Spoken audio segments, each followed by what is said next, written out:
So one of the more common mistakes that I see beginner street photographers make on the street is not setting up their camera properly to kind of simplify their workflow so they can adjust their exposure quickly and focus more so on what is in front of them. I mean, just imagine this, right? You're on the street and something crazy is happening in front of you, and instead of making photographs, that beginner is gonna sit here and try to fiddle with their exposure and figure out what the best settings are. And that just completely ruins the moment and you're gonna miss your shot. Well, if that is you or you felt like you've made this mistake in the past, this video is going to be for you because we're gonna be doing a complete guide about how to set up any camera for street photography. I'm going to be going over the best settings, whether you are shooting film or digital, as well as how to optimize your lens for focusing, because focusing is about 50% of the magic. If you don't catch focus quickly, you're going to miss every single moment. I really want to break this down, no frills, and just keep it simple and easy to understand. With that said, this video is brought to you by Squarespace, and we're going to talk a little bit about them later on in this episode. But until then, grab your camera, grab some coffee, and let's jump right into it.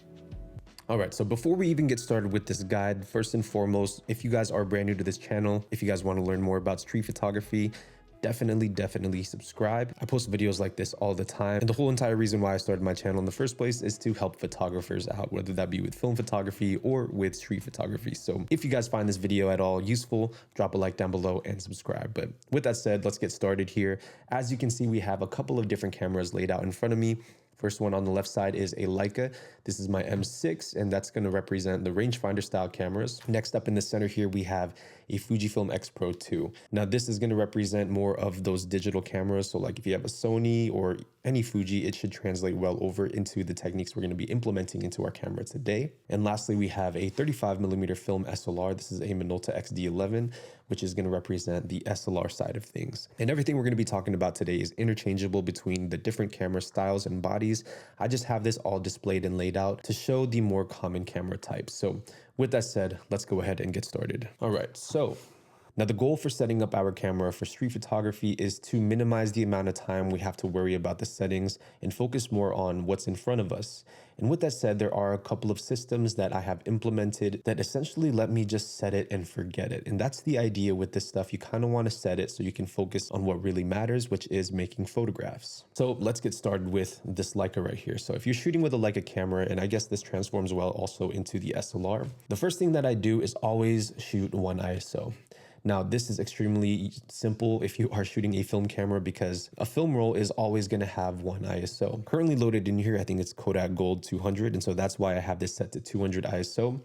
If you're shooting on a digital camera like the X Pro 2, set it to 1 ISO that you're comfortable with. Now, the good thing about these modern day digital cameras is that they have something called auto ISO.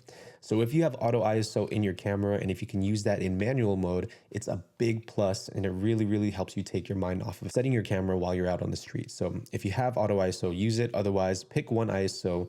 Personally, for me, I like 800 ISO. So now that we have the ISO locked off, let's talk about locking off our next variable, which is going to be the shutter speed. Now, shutter speed is extremely important because this is essentially going to control whether or not you capture someone frozen in the moment or you capture them with a little bit of a motion blur. Slower shutter speeds are going to give you motion blur, and faster shutter speeds are going to give you a frozen subject. So here's the thing to keep in mind about shutter speed. In order to capture someone moving, you need a minimum of 1/250th of a second shutter speed. So here is my shutter speed dial right here. And on a typical day of shooting street photography, I will always set my shutter speed to 1/250th of a second. It doesn't matter what ISO I have inside. It could be shooting 100 ISO. I could be shooting 800 ISO. I will always set my shutter speed to 1/250th of a second. And once again, this is because you want to be able to freeze their action, and 1/250th is the minimum that you can have for a shutter speed to completely freeze motion. If you're a run and gun style shooter and you're walking around a lot, you need to have a shutter speed of 1/250th of a second. On an SLR camera, it's the exact same thing. I will keep it at 1/250th of a second right there, and I rarely change my shutter speed. That's honestly what I have it set to 99% of the time. Now, in terms of a digital camera, it's important that you utilize this step. Remember, your focus is to simplify it. So once you select your shutter speed, set it and forget it. And if you have auto ISO, it just makes it super simple. Something that I learned about digital cameras recently was that the higher the shutter speed, it looks a little bit too clinical and sharp and very digital. So keeping it at 1/250th of a second is not only going to be able to freeze action, but it's going to give you, the most natural look and feel. All right, so here's where we're at. We have the ISO locked off. We have the shutter speed locked off to 1/250th of a second. The next step is to talk about our aperture. Now, aperture is extremely important when it comes to street photography. While your shutter speed controls whether or not you freeze action, your aperture is going to control the depth of field. You may have heard the term shallow depth of field, and we usually associate that with large apertures like f2, f1.4, and you often see portrait photographers shoot at f2, f1.4. And the reason for that is because you get that really nice and beautiful out of focus background. Now, the reason why you get that is because you're shooting at a shallow depth of field, which means your range of focus is very small. Now, in street photography, when things are moving fast, a short range of focus is extremely difficult to nail focus. So what do we do naturally? Well, folks, the easiest thing to do would be to give yourself a wide range of focus. And the way we do that is by stopping our aperture down to f8 and above. So here on my lens, I don't know if you guys can see that right here, it's going to show the numerical value. My aperture ring is always set here to around f8 or f16. Now, in terms of what I do, I like to shoot it at f8 if my exposure permits, but if it is really sunny outside, I will go ahead and stop my lens down to f11 or f16. Now, the smaller your aperture is, which is that diaphragm right there inside of your lens, as you guys can see, the smaller that aperture is, the more range of focus you have. So let's say you're at f2, this is your range of focus. And then you go to f16, now you have all of this distance that you have available in focus, which means if you shoot with a stop-down aperture, even if you miss focus slightly, you're still going to be able to capture them in focus because as long as they're within that range, they will still be in focus. Now, this is the main premise for our next tip, which we're going to talk about here in a little bit, called zone focusing. And it's really important that we use a stop-down aperture when it comes to manual focusing as well. So let's go over what we just talked about. ISO, we try to lock it off at one desired ISO. If you're on a digital camera, use auto ISO or possibly even just setting one ISO. Our shutter speed is always going to stay at 1/250th. This is because this is the minimum shutter speed you need to freeze action. And last but not least, we are stopping our lens down between f8 and f16. Now you may be wondering, Jonathan, what do you do when you have a scene that really won't allow you to use those parameters, right? So let's say you can't shoot the scene at f8 at 1/250th because it is extremely dark. You basically adjust for what you feel is best for the photograph. If you feel like freezing action is more of a priority, keep your shutter speed at 1/250th of a second and just adjust your aperture. With that said, you really have to be precise with your focusing. If you feel like the depth of field is something you want to control more of, well, then you can go ahead and change that shutter speed, but now you must be careful in making sure that your subjects are either really still or you're using it for a creative effect to show motion blur. And that is the main two trade-offs before we get into focusing, which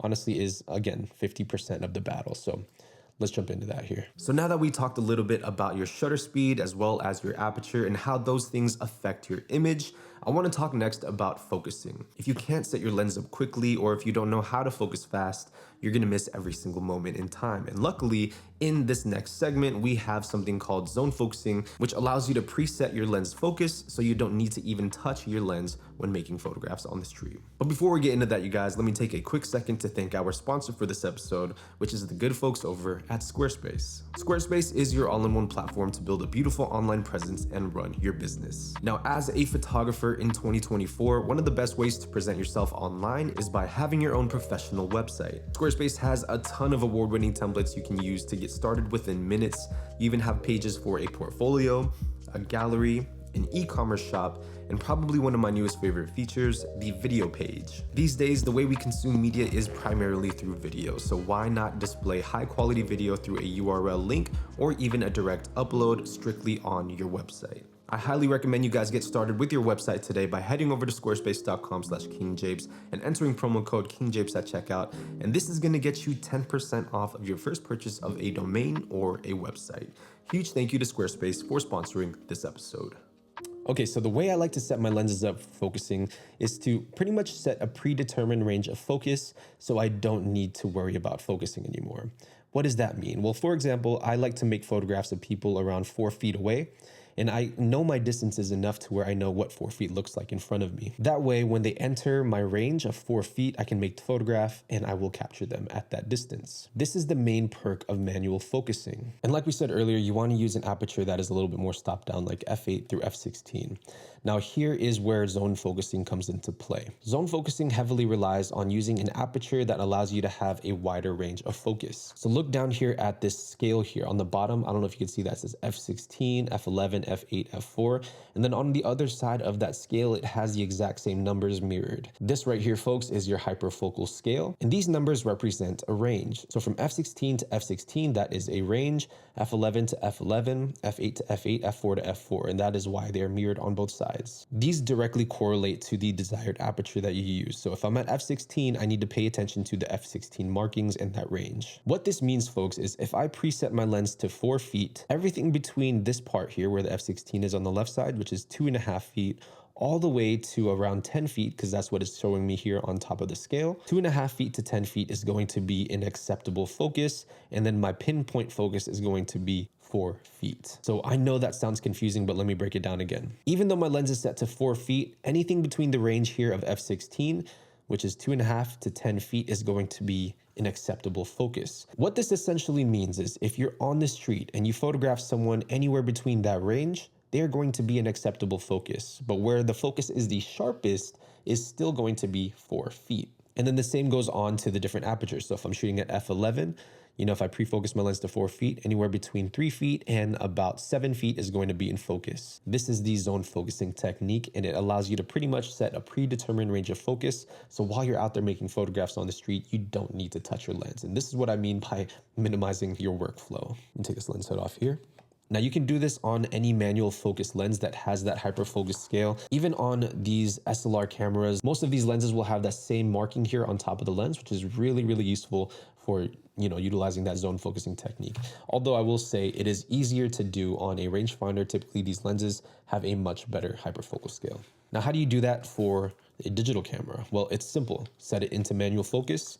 And on a lot of these digital cameras now, what they'll have is still, if it's not on the lens, you'll still have the hyperfocal scale somewhat built into the actual screen. So there is the screen on the bottom, and it's going to show you the range of focus based on your desired aperture. So I'm going to go to f16, and you're going to be able to see here on the very back the range of focus that you have right here. So 1.5 meters to about 10 meters is all in focus with that blue line. And before we even move on from these digital cameras, I want to talk a little bit about something that these cameras have called back button focus.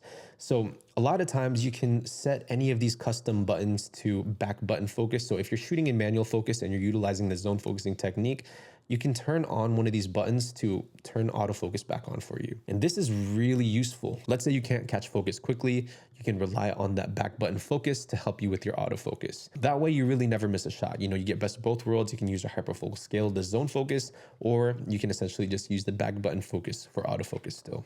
Very, very helpful tip right there. So that pretty much wraps up the zone focusing technique.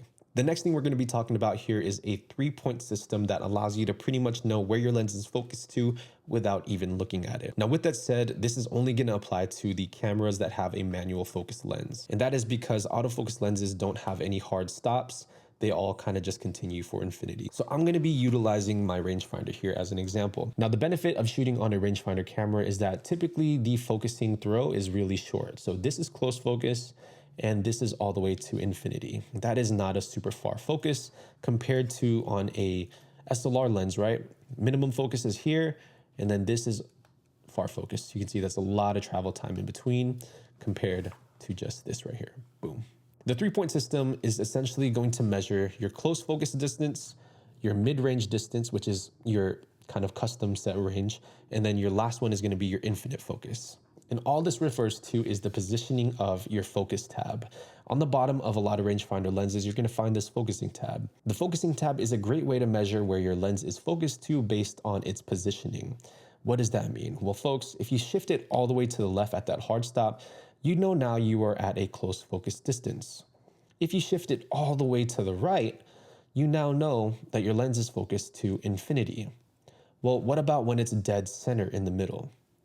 Depending on your lens, this is always going to be different, but on my particular lens, it should be set to around 3.5 feet, which a little bit closer to 4, but that pretty much wraps it up, 3.5 feet. So what does this mean? Well, it means that if I'm gonna be making photographs of somebody and I know that I wanna take a photograph of them really close, I'm essentially just gonna shift my lens all the way to the left to where I know it's the closest focus. So let's say I make that image and then I wanna photograph someone way, way, way out in the distance. Well, it's simple. I'm just gonna take my focusing tab, shift it all the way to the right, and that is infinite distance. And last but not least, I know that my specific range where it's in the middle is around 3.5 feet. All I gotta do is bring that focusing tab dead center, and that position right there will give me 3.5 feet.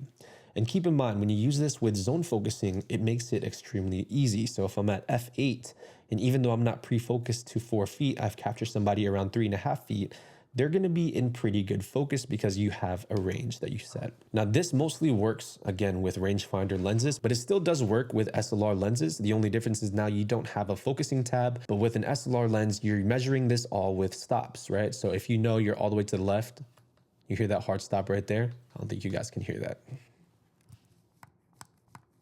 Once you hear that hard stop, you know you're all the way to the left. That is your close focus. Same goes for infinity and shifting it over to the right. Now, because there is no lens tab on this camera right here, you essentially kind of have to just look at it. I always leave mine set to 4 feet when I'm out with an SLR lens. Now, I know this isn't necessarily like setting up your camera or setting up your lens, but this is extremely effective when you use it out on the street. And the last thing that I want to talk about, folks, is not even related to focusing, or it's not even related to any camera settings, but rather it's about how you hold your camera. Now, I never thought I'd be talking about how to hold your camera per se for street photography, but there is one thing that I see a lot of beginners make, and it just kind of makes me cringe a little bit when I see it. So let me talk about that here. When you're out on the street making photographs, your camera's in your right hand, your left hand is supporting the lens like this. The main thing that I see a lot of people do is they'll take their left hand and they'll turn it this way and they'll focus like this. I don't know why, but that bugs me. It bugs me big time. It could just be me, I don't know, but I see people doing that all the time. And the reason why this is ineffective is because, one, if you're shooting with a rangefinder, you know, what are you doing? You're blocking your viewfinder. But secondly, this makes the overall profile of what you're holding, which is the camera, of course, a lot larger, because now you have this hand that looks open. When you take your hand and put it under the lens and you keep it nice, small, and compact, it just feels a little bit less conspicuous. And, you know, think of it like a peacock, right? When it feels threatened, it opens up its feathers to make it look big. When you see that, it just draws more attention. So rather than keeping things nice and big and keeping those hands wide open, like the same thing with the elbows, you want to minimize that and keep everything nice and tight. And then the other thing is, if you're on the street, I don't like to have my camera on my side. What I like to do is I hold it like this and I keep the base plate tucked onto my chest. That way, all I have to do is bring the camera up to make the photograph and then bring it back down afterwards. When you have it to your side, when you have it maybe on a camera strap strung over your shoulder, a lot of times you're gonna have to reach for it, bring it up to your face, compose, and make the photograph. Just always have it ready and active, just like that. So anyways, those are some ways you can set up your camera for street photography. All right, so that is essentially how I set my cameras up for street photography. And you know, this is all personal preference, it's all personal taste. You can do it however you'd like, but the main thing to focus on here, folks, is making sure that you simplify your process. You don't want to, you know, be fiddling with your camera so much to the point where you miss everything in front of you. Set it, forget it. Utilize all the systems that we talked about today and focus on documenting the most incredible moments. But that is gonna wrap it up for me. If you enjoyed this video at all, drop a like down below and also hit that subscribe button. It really helps this channel out, and you guys know that I always try to bring value to you. So if that is through camera related gear videos or, you know, tips like this, these little guides and whatnot are really, really what I strive to do on this channel and provide for you guys. So that's gonna wrap it up. I'll see you guys in the next one. As always, Minolta gang. Whew.